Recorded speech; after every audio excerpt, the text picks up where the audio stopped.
The Bob Murphy Show, episode 193.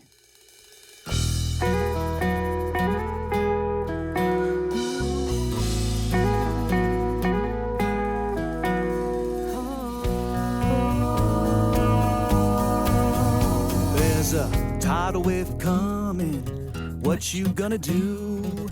Get ready for another episode of The Bob Murphy Show, the podcast promoting free markets, free minds, and grateful souls.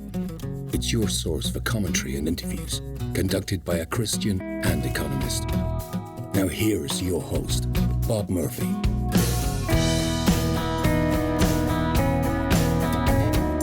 Hey everyone, welcome to another episode of The Bob Murphy Show. Today, I am joined once again, I think it's his third appearance, by Walter Block. But this time, he's by himself. Previous two episodes, he was joined by his co-author, Bill Barnett, to discuss a paper that they had written, different papers in either case. But today, we are doing the origin story of Walter Block. So it's just going to be him explaining how we got into Austro-Libertarianism. He tells some stories you may have heard elsewhere, but I do try to prod him into giving details so that this is a unique experience for you. Without further ado, here is my discussion with Walter Block. Well, Walter, welcome back to the Bob Murphy Show. Always good to be with you, Bob. So on this one, rather than debating, our heresies one way or the other, since if we're disagreeing with each other, then someone's got to be a heretic. I thought it'd be good. I've heard you tell some of these stories before, but just for the purposes of this show, to let you sort of give your origin story. So do you mind telling us, how did you get into libertarianism and Austrian economics? Sure, I'll be happy to. And with regard to our disagreements, we probably agree on 99.9% of right. everything. That's what makes the 0.1 so frustrating. Well, no, not frustrating. Well, exhilarating. Yeah. Because, suppose we talked about stuff we agree on. Minimum wage, I think we agree on that slightly. It wouldn't be as much fun. Okay, well, I started out as a Jew in Brooklyn. Mm-hmm. And I was born in 1941, so I was, a teenager in the 50s. And everyone around me was a pinko commie type. And as Murray used to say, the big question was, do you carry a communist card or are you just a fellow traveler? Mm-hmm. And my family was sort of split. One of my aunts was an actual commie. The other people were sort of, lefties. And I was like that. I was mainly interested in girls and sports and politics, everyone else is a pinko, so why shouldn't I be? I went to high school with Bernie Sanders, and we were on the track team together, and I had roughly the same views as him. Mm-hmm. He was very political then. I was, as I say, girls and sports. But can I ask, at that time, would it have surprised you to learn he was going to be a senator, or is that like, oh yeah, that's totally what that guy's going to do? Well, he was like captain of the track team, mm-hmm. and not just because he was one of the best runners. He was also very, he had a lot of presence. Mm-hmm. And he was, I think he didn't win being president of the whole school, but he was very active. He was giving money to Korean orphans, and he was very politically active. So if I thought about it, it wouldn't have shocked me. Mm-hmm. He had a lot of presence, as I say, and the funny story I tell about him is Bernie Sanders doesn't run away from anything. Doesn't run away from socialism. He doesn't run away from not only allowing convicts, ex-convicts to vote, but even convicts to vote. But there's one person from whom he ran away, and that was me, because he was one of the best runners in the whole city, and I was a mediocre runner, and we ran in the same distances, anywhere from a half mile up. So we'd start off at the same starting line, and all of a sudden he'd run away from me. So then we overlapped 4 years at Brooklyn, at Madison High School, and we were really not really bosom buddies, but we lived in the same quadrant away from high school. Mm-hmm. So we'd walk to school sometimes or walk back from school, and we go to track meets together, and we were sort of buddies. And then we overlapped for 1 year at Brooklyn College, and then he went off to Chicago, and I stayed at Brooklyn College.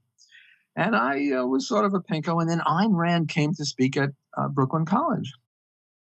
And I came to boo and hiss her because she favored free enterprise. And, everyone knows that free enterprise is fascism and creates poverty, and it's unfair and it's racist and, all that stuff. And after her speech, they announced that anyone could come for the lunch in her honor, even if you disagreed. And I didn't get enough booing and hissing, so I was going to go convert her to socialism. Mm-hmm. And there was this long, long table, maybe 50 people on a side, and she was sitting at the head, and I was relegated to the other end of the table. And I turned to my neighbor and I said, "What's this? Capitalism is evil." And he said, "Well, I don't really know all that much about it, but the people who do are at the other end of the table." So I was, I think, a junior in college then, maybe a sophomore, I'm not sure. And I went to the other end of the table. I was a chutzpahnik then, as I am now. And I stuck my head between Ayn Rand's and Nathaniel Brannan's. I said, does anyone want to debate anyone on socialism versus capitalism? And they said, "Well, who?" I said, "Me, I'm the socialist." And Brandon was very, very nice, very gentle. And he said, "Well, look, there's no room for you to sit here, but I'll come to the other end of the table and I'll talk to you on two conditions. One, you promise that the conversation will not end with this one time, but we will keep going until we settle this." I said, "Okay." And the second one, you'll read two books that I'll recommend. Well, the two books that he recommended were Economics in One Lesson by Henry Hazlitt and Atlas Shrugged by Ayn Rand. And I tell you, those books knocked my socks off. I read Atlas Shrugged, which is, as you know, around 1,200 pages. I read it in one weekend. I couldn't put it down. And the Hazlitt book is magnificent. And then I went to his house and Ayn Rand's house, 4 or 5 times. Once or twice, I went with my roommate, Ben Klein, who later became a professor of economics at UCLA. He was my college roommate. And I was converted. I was now I was never a Randian because, the Randians have views on all sorts of things, but I was an economics Randian. I mean, I believed in free enterprise, but, they had all these other views on epistemology and metaphysics and God knows what, and aesthetics. And it just sort of went right over my head. I wasn't interested in that. Not that I disagreed, but it didn't grab me. But they were a cult. I go to the NBI lectures, and if you ask that's Nathaniel Branden Institute. Nathaniel Branden Institute. If you ask Ayn Rand or Brandon a question like, on page 433 of Atlas Shrugged, you said this. Could you please elaborate on that? Or, where'd you get the idea? And she would answer the question. That would be fine. But if you said on page 433, you said this, but on page 798, you said that, and I see a contradiction, you know what she would say? She would say, "Get out. Get out." I mean, you ask a polite question. I mean, you ask Murray Rothbard a question, or you ask you or I, who are now the leaders of the libertarian Austrian movement, you ask us a question. We're not going to tell some young kid, to shut up or get out. But these were the only free enterprise people I knew. So I had this sort of schizophrenic approach avoidance. I'd go there for a few weeks and I'd get sick of it, and then I'd leave, and then it'd be 3 months and I didn't have my fix of free enterprise, so I'd go back. So, Walter, can I ask you though, just the conversion, was it that you had been a socialist or commie pink, whatever, just by osmosis and you hadn't really thought it through, or was it like you had a whole bunch of beliefs and views that needed to be dismantled? No, just osmosis. Okay. I never read Marx. I didn't know the labor theory of value. I didn't know why it was wrong. I didn't know anything about Mises's, you can't plan unless you have prices that indicate scarcities and all that. It's just osmosis. I mean, everyone else was a pinko, and and I wasn't interested, so that was my thing. I never really thought about it that. As I say, it was girls and sports for me in high school and college. Until I got religion. And by religion, I mean enterprise. So I majored in philosophy, but when I got this, economics was very interesting. So I didn't know whether to go to philosophy or economics. So I entered 2 master's programs, Brooklyn College philosophy and City College of New York economics. And I would take, 3 courses of this and 2 courses of that, and next semester reverse it. And I didn't really know what I was doing. And then I decided it was economics. So I enrolled at Columbia University for a PhD in economics. And I met Larry Moss there. And Larry Moss said, "You got to meet this guy, Murray Rothbard. He's an anarchist." I said, what? An anarchist? Anarchist is crazy, because I was still a randish kind of person. Anarchy is crazy. You need government. I mean, if you didn't have government, we'd have chaos. We'd have anarchy. And so I refused to meet Murray. Genius here. I mean, I got to get a prize for that, to refuse to meet Murray Rothbard. So anyway, one time Larry and his roommate Jerry Wallows ganged up on me. They met me on the street and said, you must meet Murray Rothbard. You must meet Murray Rothbard. I said, okay, finally, I'll meet Murray Rothbard. And that was, my God, that was, wow, did that blow me away. Murray converted me out of anarchism in about 10 minutes he was very sneaky. He used Henry Hazlitt on me. He said, well, look, you believe that we shouldn't have the post office run by government, right? Yeah, because of, if they don't do a good job, they stick with us and they can never go broke. Well, why can't that apply to police? Why can't that apply to armies, courts, whatever? And, in about 10 minutes, I had this sort of light bulb over my head. And then I started reading Man, Economy, and State. And I mean, that's when I was born. They say Christians are, what are they, reborn? What's the word? Born again. Born again. That's it. I was born again. I mean, this was me. By the way, I have a criticism of Murray Rothbard. He stole a lot of my ideas. It's true he published them 30 years before I ever heard of them, but we don't have to worry about that. I started thinking originally, and I thought along Rothbardian lines, and then I'd read what Murray wrote in Man, Economy, and State, or any of his other books. Another big criticism of Murray Rothbard was stomach cramps. You sit in Murray's living room for hour after hour, and he is so funny. I mean, you just start laughing and laughing and laughing, and you keep laughing for 3 hours straight. You get stomach cramps. So I was born again, and I've never. I see Murray as having, in a relay race, one guy hands off the baton to the next guy. Well, I feel that Murray has handed on a baton to me. And I try to hand the baton to younger people. You, when you were a baby in graduate school, I was on your case about various things. I remember yelling at you to, get your PhD and stop farting around doing this and that. Right. And, so I regard myself as the Jewish mother of the movement now, eat your vegetables or eat your gefilte fish. And I try to pass on what Murray gave to me to younger people. So on that note, like, he actually would give you like career guidance, or you just mean just his intellectualism and willingness to debate? Intellectualism, yeah. Not so much career advice, but a little career advice, but just he was an inspiration. I mean, he was sort of like Mozart and Bach rolled up in the one, and Mozart and Bach are my favorite composers, and I just can't say enough about Murray. He was just Murray the Magnificent. It's funny because, as you know, he has some critics, and it just yeah, I know. I'm glad you're sitting down for that one.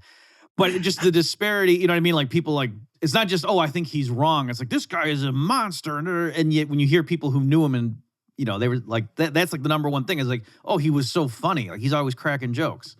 Oh, he was, he had a lot of enemies, but, people would break with him because he disagreed with them on something. I disagree with Murray on 4 or 5 things that are important things, and he never came within a million years of breaking with me. It's rather his followers, his lieutenants, would break with him because they disagreed with him. Murray didn't break with anyone. Murray was a sweetie pie. He would call other people a sweetie pie, but he was a sweetie pie. He was kind and gentle and lovely. Now, it's true, he would disagree with Bill Buckley or, Karl Marx, and he wasn't very gentle with those guys. But in person, I never saw him lose his temper. He was just a total sweetie pie. Now, in his writing, he was critical of people.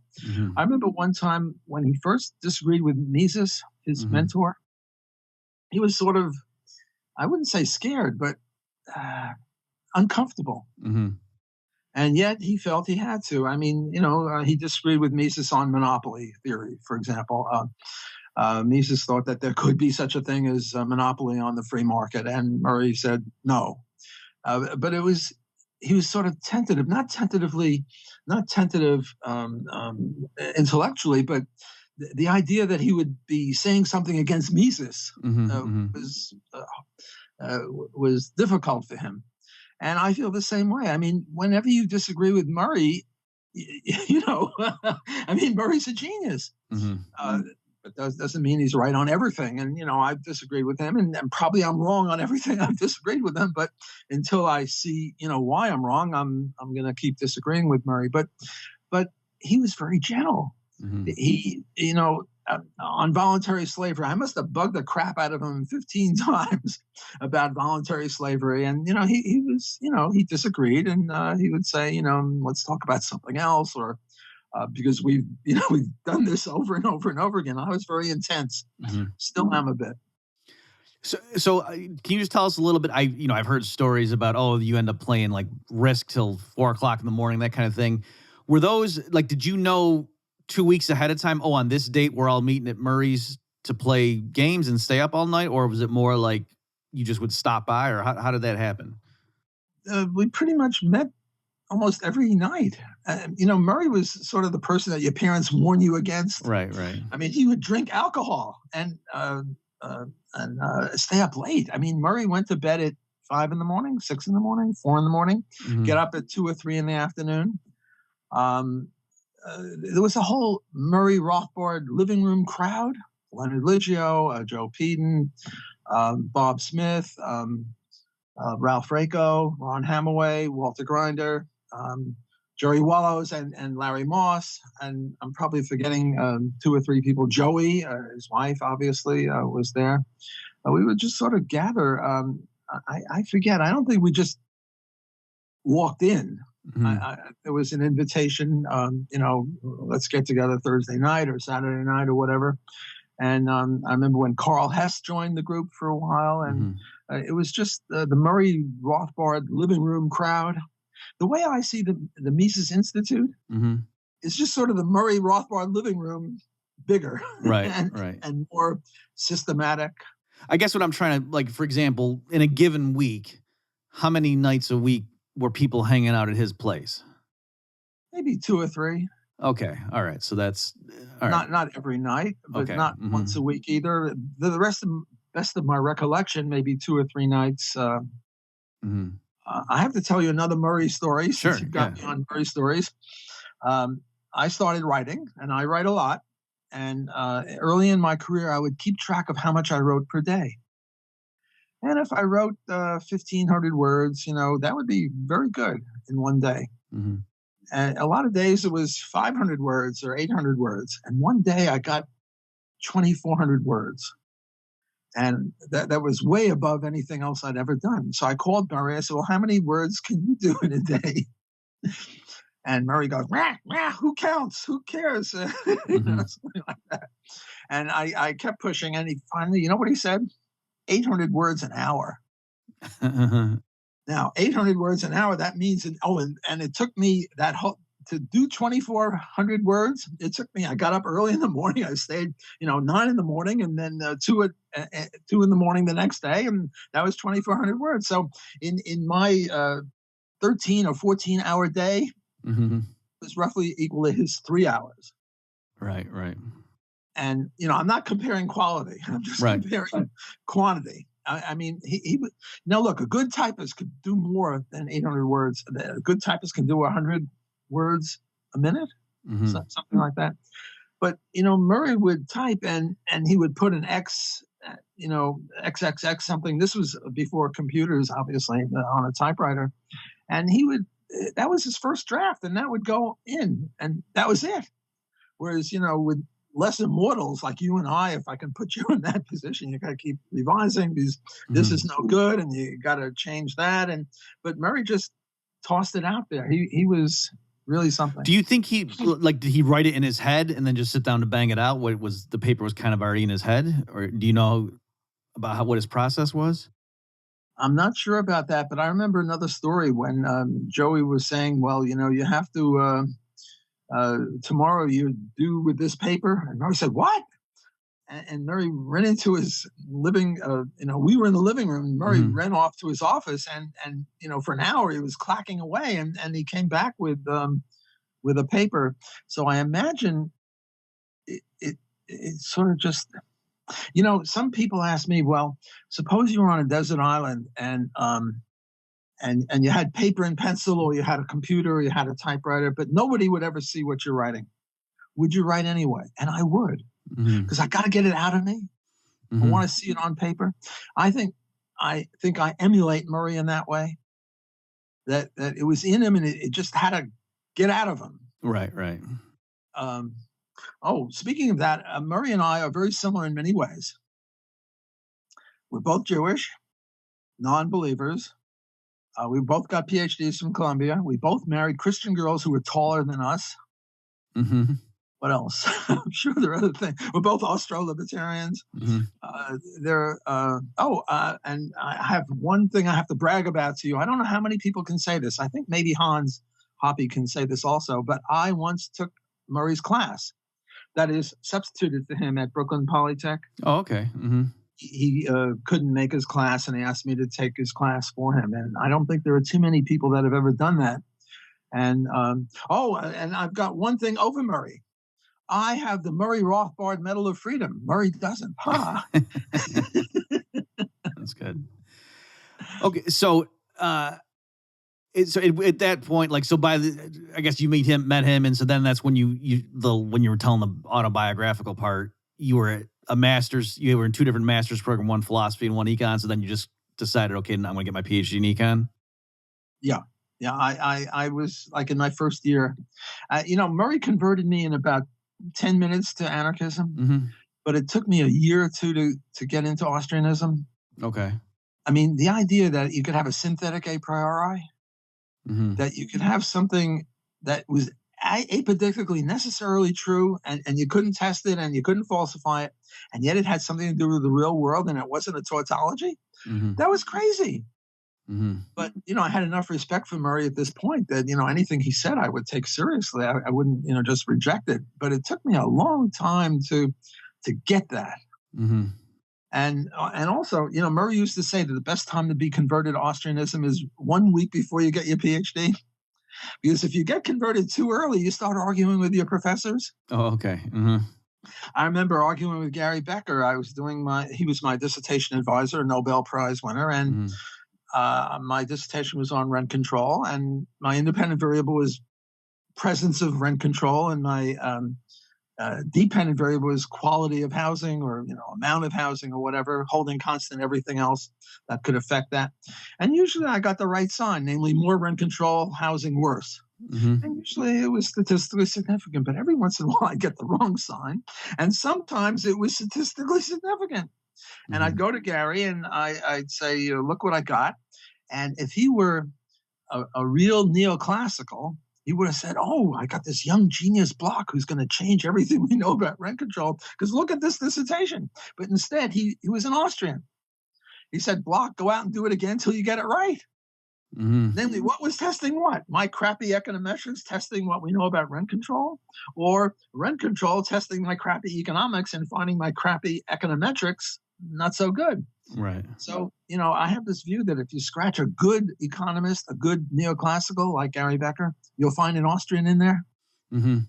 But he once said that Austrianism is a cult, as did James Buchanan, right in my presence. Yeah, well, I debated David Friedman once on economic method, and I don't want to put words in his mouth, but I was basically paraphrasing, Milton Friedman's famous essay, and David was kind of like, oh no, well that's not how he did it in practice though. So it's like, well, it's not my fault for taking your dad seriously when he wrote this is what, So in other words, I'm agreeing with you, Walter, that yes, in practice they are better than what they say when they're telling the public this is what we do in economics, but they're better economists than they are historians of economics.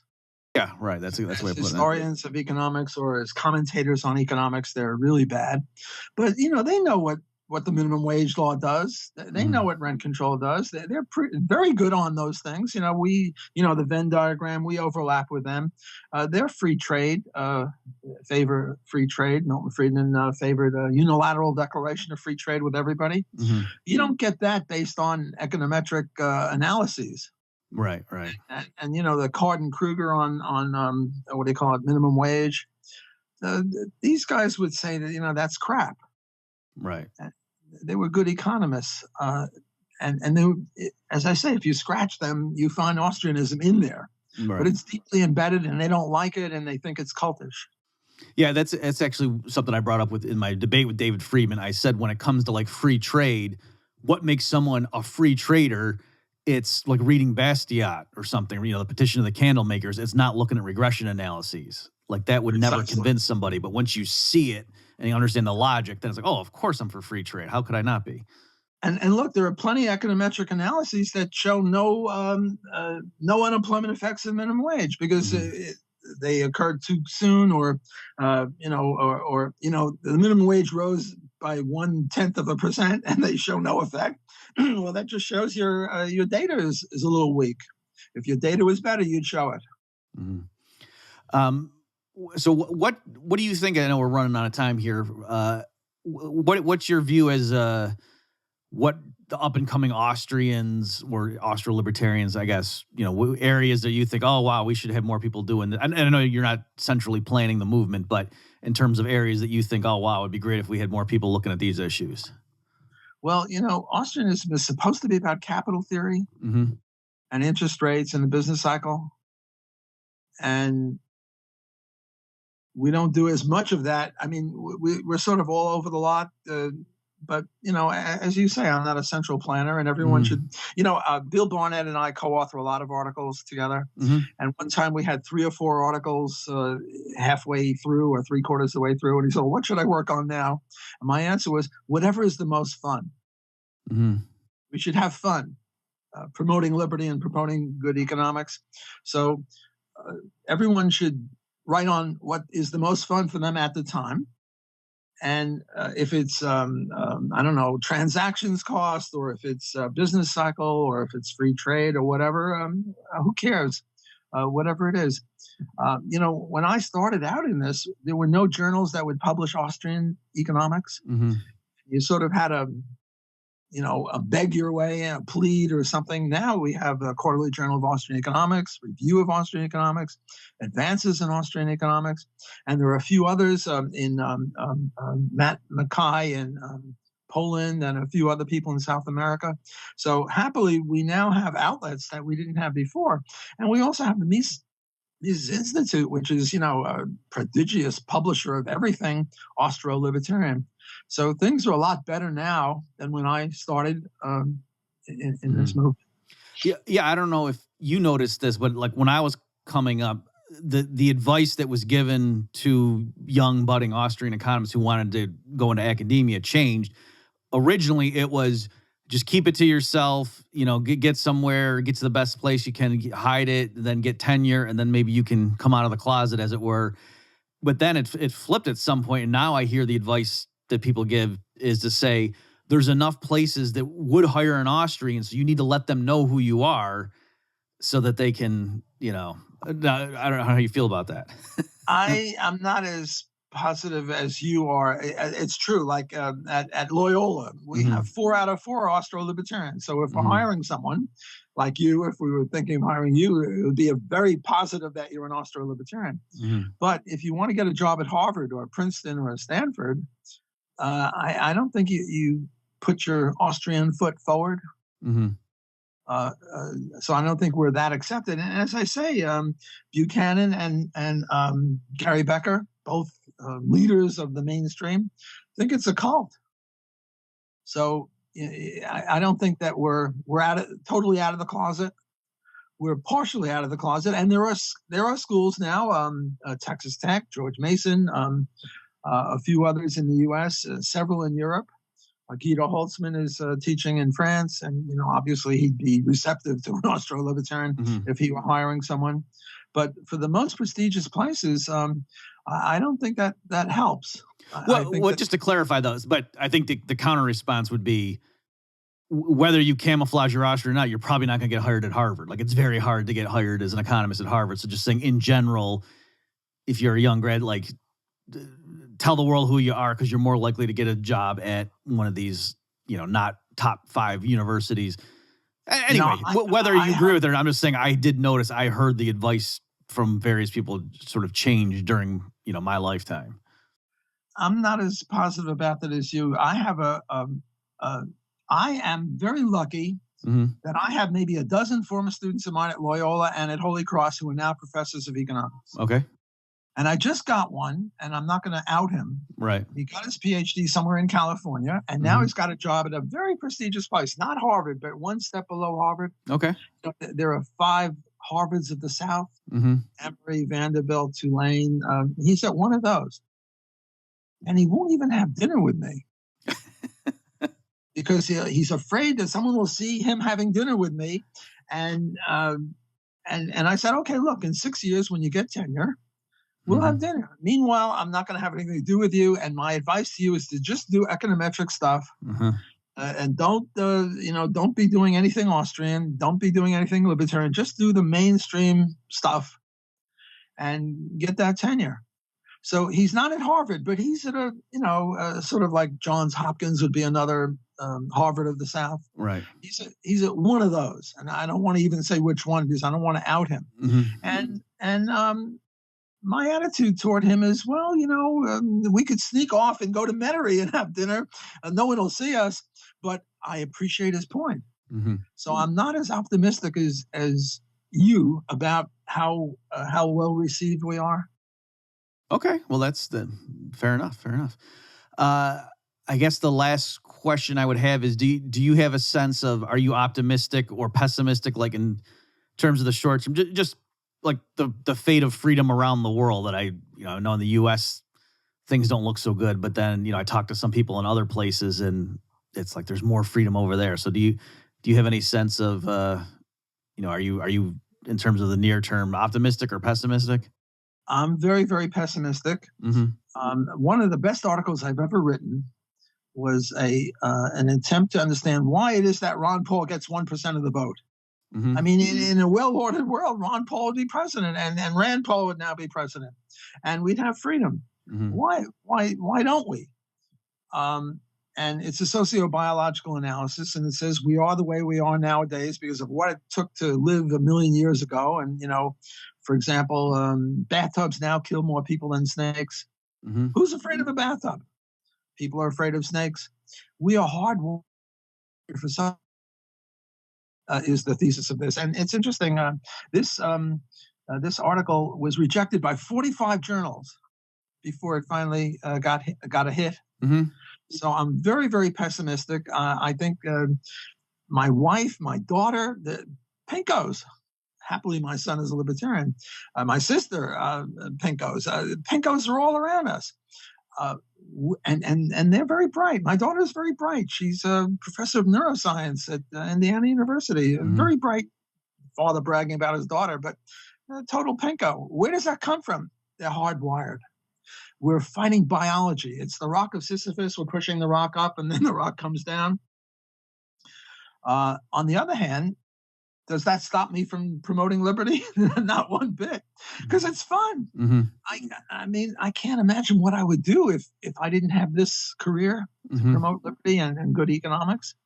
So I'm very pessimistic. I think that the amounts of freedom we have is very, very little here and there, and maybe Rand Paul will become president in 2024. I mean, if he is, that would be great. Rand is no Ron, but Rand is very, very good. He's the best senator, I think, ever in terms of Austro-Libertarianism. But the odds are he won't be president. It'll be somebody like Mitt Romney, or if it's a Republican, or God forbid, AOC will be president. So I'm very pessimistic. But on the other hand, I'm very enthusiastic. I'm sure that's come across even now in this interview about promoting liberty. What else could there be? How can you have a worthwhile life if you don't do this? This is magnificent. This is like paying homage again. Mozart and Bach are my favorites, and I see libertarianism as beautiful. It's an aesthetic jolt. I want to be around beauty, and this is beautiful. I mean, my friend Bill Barnett, a very religious guy, we sometimes talk, and he says, "What will heaven be like? Heaven will be like you'll know everything, infinite knowledge." Mm-hmm. So you're trying to make your life here as heavenly as possible? Well, learn stuff, and that way you'll be more heavenly.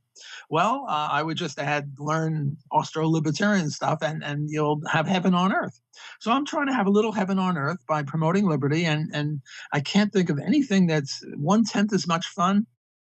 So I'm very enthusiastic, and just because I think that we're not going to win, well, maybe in 100,000 years we'll win, because maybe 1 million years from now, I'm not sure about the sociobiology, how long it takes to get rid of hard wiring. But maybe in 1 million years we'll be libertarians. But so in the long run, hopefully, I'm optimistic. I mean, I have children and grandchildren. I want them to have a better life.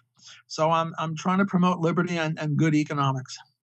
Okay, well, on that sort of optimistic long-run take, we will end it. So folks, go to bobmurphyshow.com/193. I'll have some links here to the things that Walter touched on. Walter, thanks again for your time. It's an honor to be with you, Bob, always.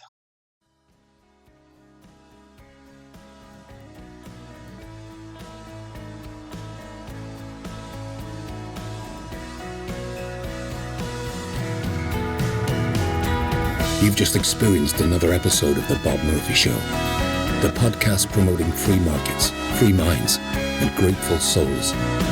For more information and to subscribe to this podcast, visit bobmurphyshow.com.